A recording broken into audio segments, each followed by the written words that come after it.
নমস্কাৰ, মোৰ প্ৰতিভা নিউজ চেনেললৈ আপোনালোকক পুনৰবাৰ স্বাগতম জনাইছোঁ আৰু মোৰ চেনেলটো প্লিজ আপোনালোকে ছাবস্ক্ৰাইব কৰি থৈ যাব।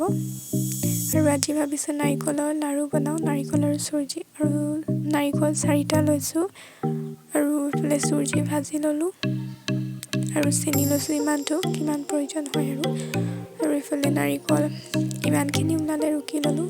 তাৰপাছত এইফালে কেৰাহীত নাৰিকল দি দিলোঁ। তাৰপিছতে চেনি দিম আৰু ইয়াত চেনি দি দিলোঁ। আধা আধি হ'লেই আৰু বেছি সময় নাই হ'বলৈ। তাৰপাছত এইফালে চাইছোঁ আঠাটো হৈছে নাই, চুজি দিব পৰা হৈছে আৰু এতিয়া চুজি দি দিওঁ।